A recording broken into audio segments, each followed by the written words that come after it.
Hey, caregiver, when a loved one passes away, suddenly everything that they owned is priceless in your eyes. And that is normal and it's wonderful. Today, we're going to talk about ways we can prepare ourselves for the future and how we can work with our loved one now so that we know what really matters to them. You don't want to miss all the wonderful information Susie has for you.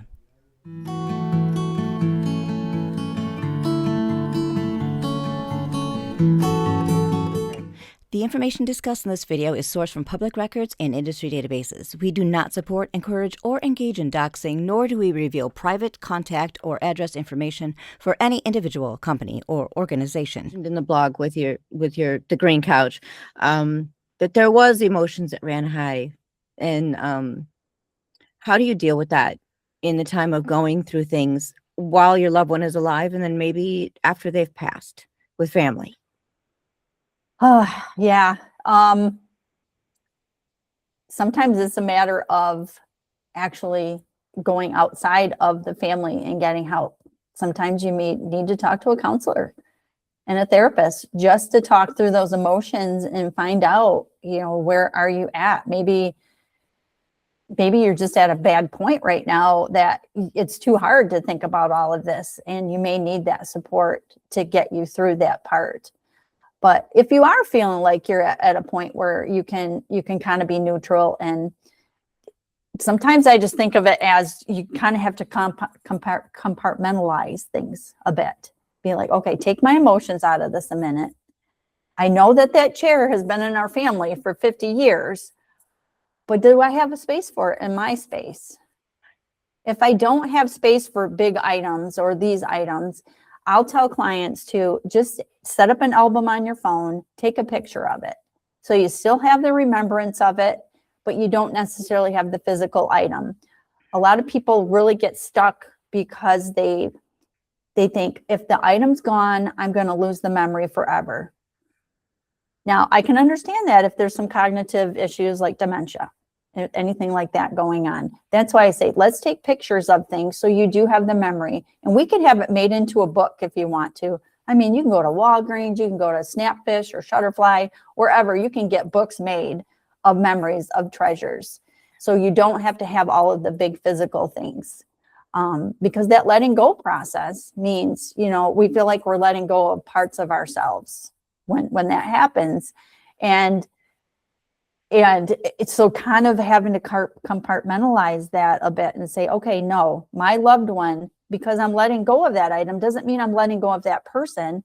It just means I'm letting go of that thing, that item that may have represented that person. And sometimes that attachment is super strong. Like I work with people that have hoarding disorder, and we're talking a whole nother level of attachment and ability to let go.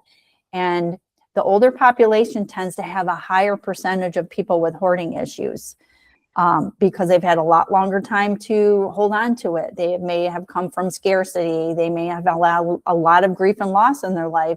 And so that's essentially their coping mechanism is by holding on to things. And to let go means like a huge amount of anxiety and despair and depression that goes with that. So therapy definitely in those circumstances. But if you have a good person in your life that you can reflect things off of and say, hey, I have this chair. It's been in my family forever. I don't have a place for it. I'm having a hard time. I'm struggling with letting go. Bounce it off with somebody else and see what kind of feedback they give to you. Mm-hmm. If they're like, well, okay, well, I'm hearing you say you really like it, but you don't have room for it. But check with another family member or friend, or next door neighbor or somebody, hey, do you even need a couch or do you need a chair? Yeah. And maybe the right stranger will come around and give it the love and honor that it deserves. You just never know. So Facebook Marketplace and other places like that are sometimes good places to put those things, those items, and maybe put a little story.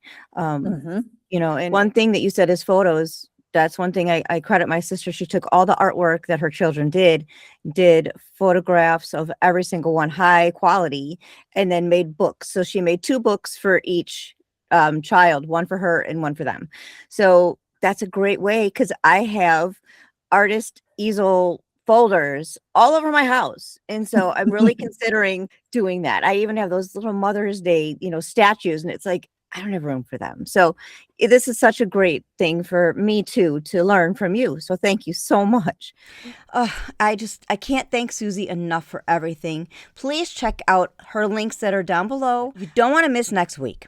It's all about how to clean and not spend a lot of money at all. I just want you to know that you are loved, you are appreciated, you are needed on this planet, and I wish you nothing but blessings. If you are ever going through a time where you feel that you can't go on, that things are too overwhelming, and you just don't have it in you anymore, I want you to call the crisis hotline before making any major life-altering decisions. That hotline is 988 in the United States, or you can text 741-741. Please, before you make any life-altering decisions, call those numbers, get the help that you need, and know that you are loved, you are appreciated, you are needed on this earth, and that you are part of an amazing community.